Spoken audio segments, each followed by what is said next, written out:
Assalamualaikum warahmatullahi wabarakatuh. Nama saya Utin Meriana, kelas F, jurusan manajemen, mata kuliah manajemen operasional.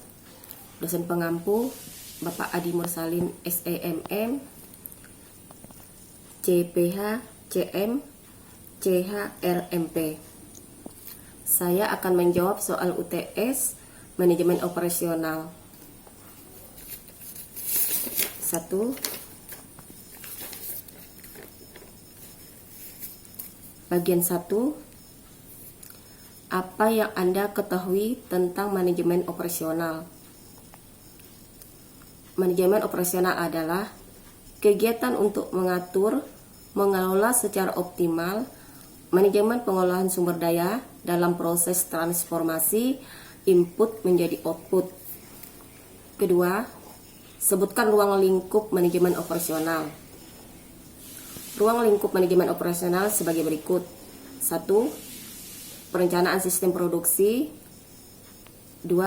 Sistem pengendalian produksi meliputi pengendalian proses produksi, bahan, tenaga kerja, biaya, kualitas, dan pemeliharaan. 3. Sistem informasi produksi. 3. Sebutkan perbedaan antara barang dan jasa.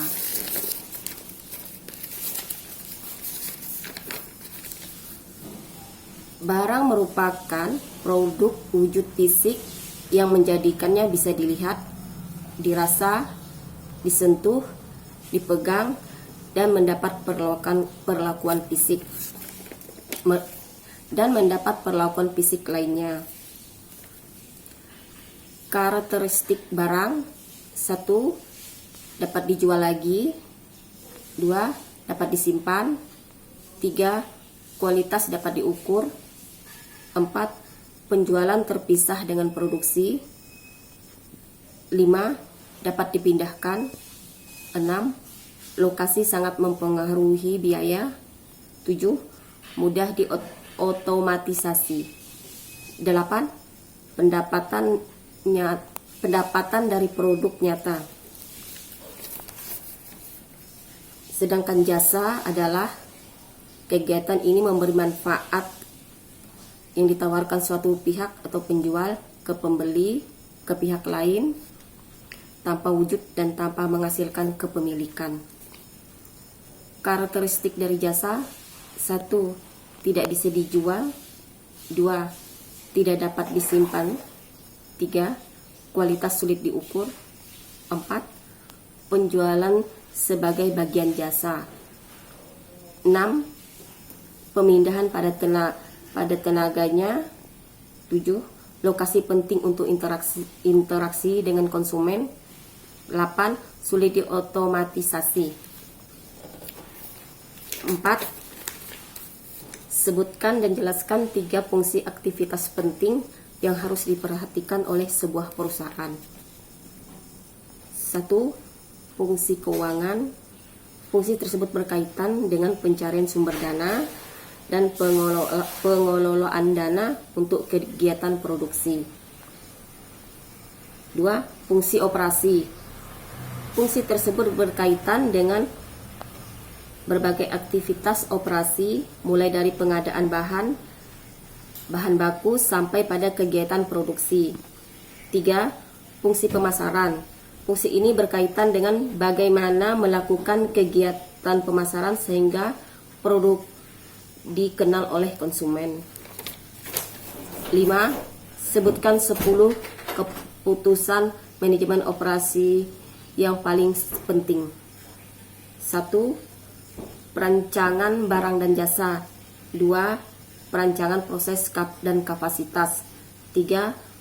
Pemilihan lokasi. 4. Perancangan tata letak. 5. Sumber daya manusia dan rancangan pekerjaan. 6. Manajemen rantai pasokan. 7. Persediaan. 8. Penjadwalan. 9. Pemeliharaan. 10.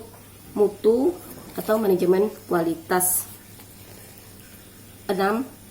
Jelaskan alasan mengapa perlu mempelajari manajemen operasional. Karena manajemen operasional merupakan salah satu fungsi utama pada tiap perusahaan. Selain fungsi pemasaran dan keuangan yang saling berhubungan sangat erat dengan fungsi bisnis yang lain. Kemudian mempelajari manajemen operasional juga supaya kita bisa memahami dan mengerti dengan benar apa yang harus dilakukan oleh manajer operasional, karena manajemen operasional juga termasuk bagian yang paling mahal dalam organisasi. Maka efektivitas dan efisiensi manajemen operasional akan berdampak besar bagi perusahaan. 7. Bagaimana mencapai keunggulan pesaing melalui operasi. Keunggulan pesaing melalui operasi dapat diciptakan melalui 3 strategi, yaitu diferensiasi, biaya rendah, dan respon cepat. 1. Bersaing dengan diferensiasi adalah membedakan penawaran organisasi dalam berbagai cara yang akan dianggap sebagai nilai tambah oleh konsumen. 2. Bersaing dengan biaya. Low cost leadership akan menghasilkan pencapaian nilai maksimum konsumen. Strategi biaya rendah tidak berarti nilai rendah atau kualitas rendah. Bersaing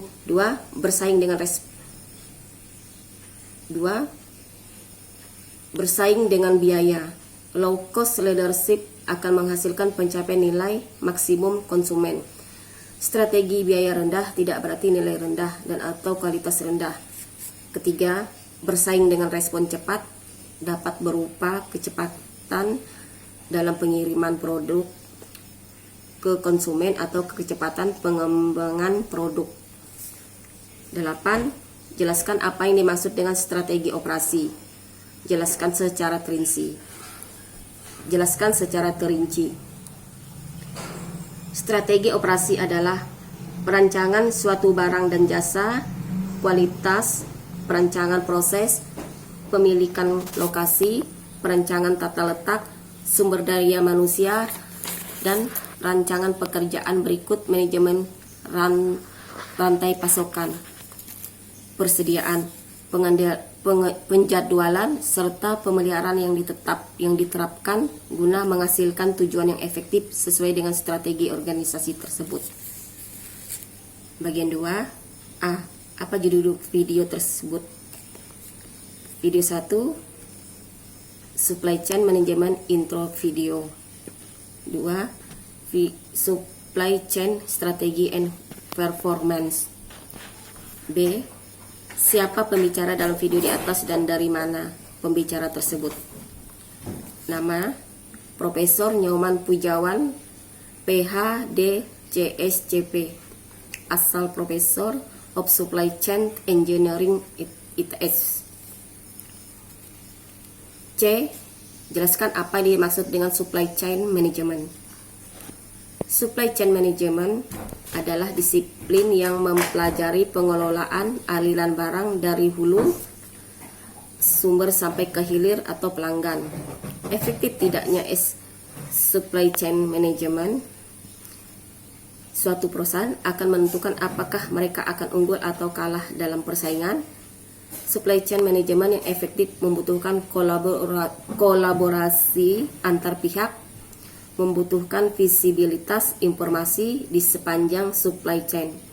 Di samping itu, efektivitas supply chain juga membutuhkan dukungan pemerintah berupa penyediaan infrastruktur yang memadai serta regulasi yang mendukung kelancaran pergerakan barang. D. Mengapa supply chain management sangat penting bagi perusahaan? 1. Strategi menentukan unggul atau tidaknya perusahaan dalam persaingan. 2. Persaingan pasar membuat perusahaan harus memiliki diferensiasi atau cara untuk tetap eksis. 3. Variasi produk yang banyak akan menciptakan kesulitan dalam kegiatan produksi, penyimpanan, dan distribusi.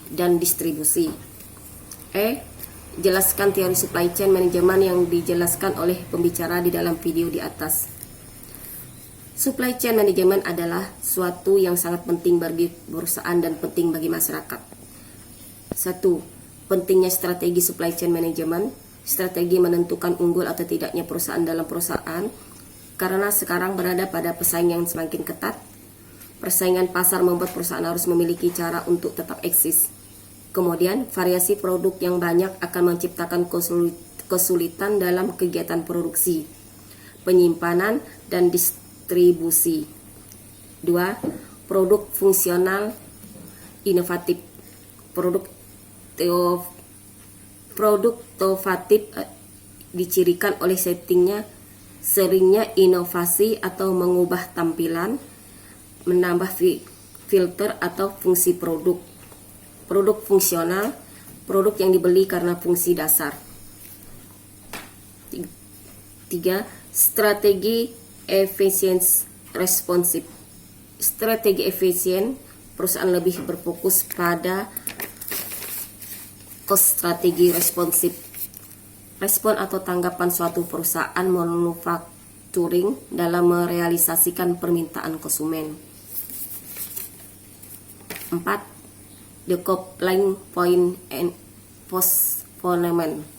Decoupling point berimplikasi pada flexibility yang memiliki waktu tunggu yang pendek dan panjang.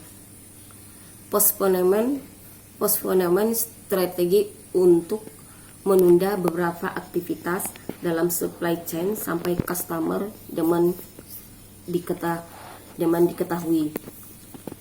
F. Apa yang Anda dapat pelajari dan Anda dapatkan dalam menonton video tersebut di atas?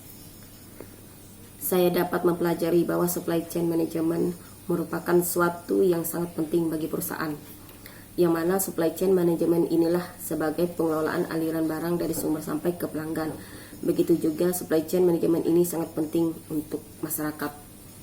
Yang saya dapatkan dari menonton video tersebut adalah saya menjadi lebih paham dan tahu itu supply chain management dan pentingnya bagi perusahaan dan pemerintah atau masyarakat.